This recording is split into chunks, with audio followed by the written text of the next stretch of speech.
lahat din ng mga kumakain ng maasim ngayong araw na ito. Hi sa'yo! Nirelate ko lang sa sarili ko kasi kain ako ng kain kaninang enchilados na mangga. Di ba uso yun ngayon? Parang nakakailang garapon na ako kumakain ng gano'n. Tapos ngayon paubos na siya. Sabi ko, ha? Totoo ba to? Bakit parang ang takaw ko sa maasim? May mga ganyan talaga, no? Yung kapag seasonal, yung pagkagusto mo sa isang bagay. Minsan may mga season na ang hilig mong kainin ice cream. May season na ang gusto mong kainin lagi kare-kare. O kaya may season na ganyan, sampalok or maasim, kung ano man. 'Di ba? Seasonal. Pero sana yung feelings mo sa kanya hindi seasonal. Ay! Sana consistent. Dahil hindi naman siya pagkain, tao siya. So, wag mo sanang gawing seasonal ang pagmamahal mo kasi ang pagmamahal, hindi siya seasonal. Dapat binibigay siya. Kung minsan hindi man ganun kainit yung pagmamahal, pero andun pa rin yun dapat. Hindi nawawala ang pagmamahal. Kaya be consistent in loving someone. Ay! Din siya. Talaga ba? Akala ko tapos na. Kasi parang babae na talaga siya eh. Di ba? Di na kailangan. May nakausap ako nung nakaraan. Mm. Hindi niya alam na magkapatid kami. Tapos sabi, Tapos? yung tanghali, no, yung matabang babae. Oh, Tapos tawan-tawa ko. Sabi ko, hindi babae yun. lalaki yun. LGBTQIA+ yun. Oh. Tigilan mo nga ako, babaeng mataba yun. Sabi sa akin. We? Kasi naman, talagang nagbago na talaga ang sabi, lagi niya ako sinisisi, kasalanan mo tong lahat. Ano kaya kung ipakita natin yung before niya dati. Bigo-bigo. Nakita na. Talaga. Oo. Kamusta araw mo? Araw? Araw, Okay yes. naman. Okay naman, nakatulog ako ng mahaba. Kanina pa ako pagising-gising dahil sa masamang panaginip ko. Parang ang bigat-bigat. Ano naman panaginip mo? Basta. Kaya, May kinalaman ako dyan, no? Ganun lagi pag masama panaginip mo, eh. basta.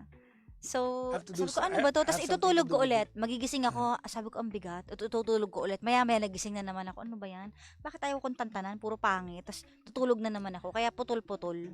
Ay, natutunan ko to kay Miss Giselle Sanchez. Mm. Na ang mga taong naaalala ang panaginip, 'di ba? Ano? Ay mga taong active yung isang part ng brain nila. Eh, di ba lagi namang active yung brain ko kasi? Ay, hindi naman to reality. Ano lang to? Fairy tale. Pero naniniwala ka ba Diba? that dreams are connected to reality? Sometimes, it's connected. Kasi minsan So kung ano sometimes very random 'yun. kasi minsan Hindi kung ano lagi. yung iniisip mo, lalo na kapag sobrang pagod ka or hindi mo namamalayan na yung parang subconsciously naiisip mo yung ganung bagay, minsan dumadaan siya sa panaginip. Doon Feeling mo ko sa'yo lang tinutuloy. nangyayari 'yun kasi sobrang lakas ng creative zone mo. Siguro dahil super active siya. Kasi ako naging creative lang ako. Pag gusto ko maging creative, pinaplano ko siya. Ikaw Ako kasi kasi araw-araw. araw-araw, 'di Na ba? may naiisip ako, may Oo. ano, ganun. Dapat Kaya, kami katabi ka laging notebook na yung kaya ako may notebook. kasi sinusulat mo agad. Oo.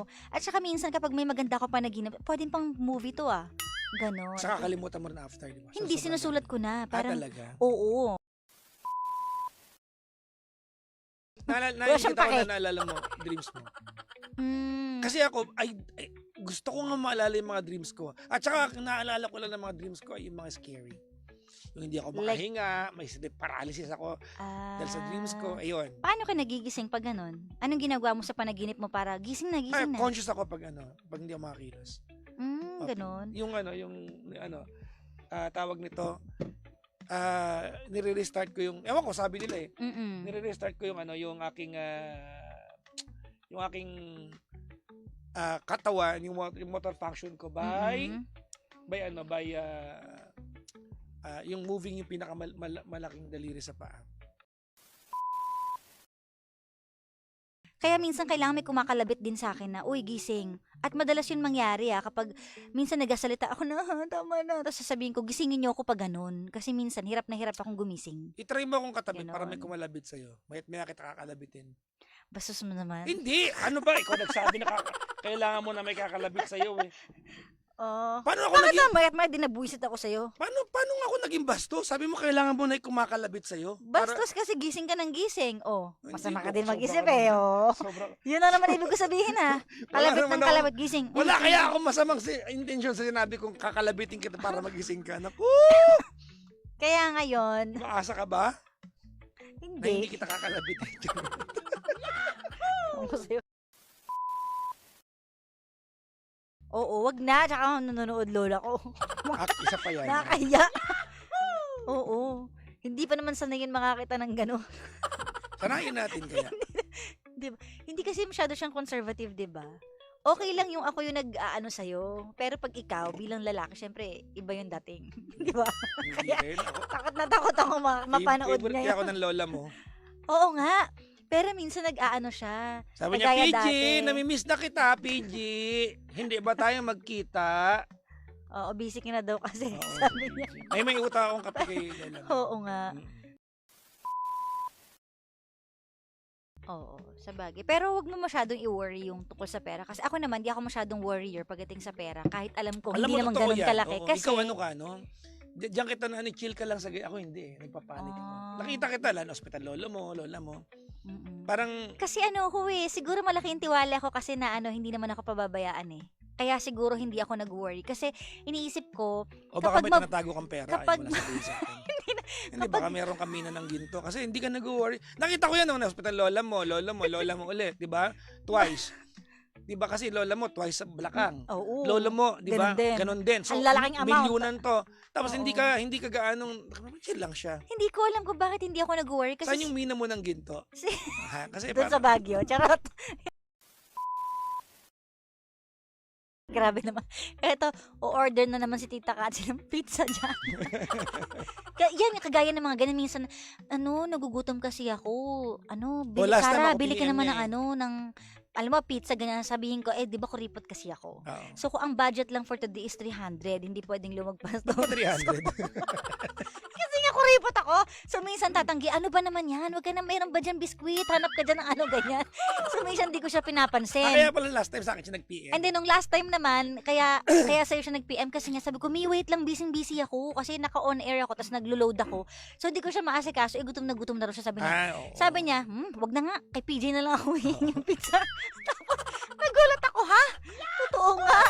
So, yun. Kaya, sobrang Sabi sabi niya, niya, libre mo ako pizza. buti pa si PJ, Ang pinadala tagal- ako ang ng tagal- pizza. Ang tagal ni Carita mag-reply sabi niya sa Total alam na ng nanay ko. O, di ba? Yeah, Bilang sa stress. Kaka-worry ko po may alopecia na naman ako. Oo, di ba? Malaki sa likod. Kaya, sabi ko, ano ba iniisip mo lately? Tas ay- Marami patong-patong namin. Pero di mo naman sinasabi. Feeling ko it's a Di ba? a male thing.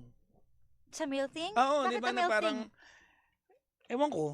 Ano yan tawag nito? Parang ano yan ugaling lalaki, di ba? You bottle it in. Hindi namin pinipili, it's by nature. Natural kaming ganyan. Parang kayo, emotional kayo in a sense na hindi nyo pinipili. Di ba? Kumbaga, yun lang talaga kayo. Di ba? Oo. So, actually, I wanted to shave my head yesterday. Bakit? Para new look lang, new era. Ikaw. Sabi ko, paano kaya ako, di ba? Kumbaga, i-embrace ko kaya. Ayaw mo? Ba't ako tinatanong mo, katawan ko ba yan? Sa'yo na. Hindi, pag ako, syempre, parang, Kasi mukha ako, bilog na longganisa. pero kung trip mo naman, nasa sa'yo naman And yan. I wanted to shave it. Kung kailangan safe sa mo. anit ko mag-color. Sa bagay kasi, Kasi di ba, may mayroon akong alopecia. Oo Pakita nga. natin? Ay, ikaw. Di ba? Pakita Oo. natin para Wala ayos naman tayo dapat ikahiya para... Teka lang. Naman po, paki-zoom. Ayan, oo nga. Tanggalin mo yung yung kanang kamay mo. Ayan, di ba? Nagkaroon na siya ng Sabi ko, hala. Ayun. Yes, second time mo, Second di time ba? ko to. Mas malaki yung una. Kaya Oo. medyo kalmado ako ngayon. Kasi yung Kasi una mas malaki. Tsaka Nakita mo yung na-experience una, mo diba? na. Oo. Dito yun, no? Ang laki Oo. nun. Sobrang laki nun. Dito sa... At Oo. harapan yun. Oo. Diba? Baka lumaki pa yan kapag nag-isip ka pa masyado. Hindi kaya, na nga Chill-chill nga lang. huwag ka na ako. muna Happy-happy masyado na ako eh. mag-isip. Oo. Di ba? Ikaw na nga lang iniisip ko eh. Pag lumaki to, Talaga kasalanan. naman. Ba't ako? Hindi nga kita inaano dyan. Di ba? Wala akong kinalaman sa stress mo, ha? Di ba? Nag-radio ako, tapos nagdadub din ako. So, Nagagasgas yung boses ko. Iniisip ko, inadjust mo. yes, isang project lang. ang kukunin ko. Kasi dati, lahat kuha, Oo, kuha. lagi ka na. Pero naisip ko, kumikita nga ako, pero pag nagkasakit naman ako, itong kinikita ko, ibabayad ko din para maayos yung boses ko. Or dahil sa gasgas na yung boses ko, baka lalo ako hindi makapag-dub or makapag-radio. So, I make it a point na isang beses lang ako kukuha ng project tapos may pahinga ng ilang buwan tapos saka ulit babalik. So, kumbaga, tinutulungan ko rin yung sarili ko para ma-maintain kung ano man yung ginagamit kong So, nakapag-desisyon na pala ako Ano? na bibitawan ko na yung panggabi. Wala ako sinasabi. At ipapalit kita doon. Bakit?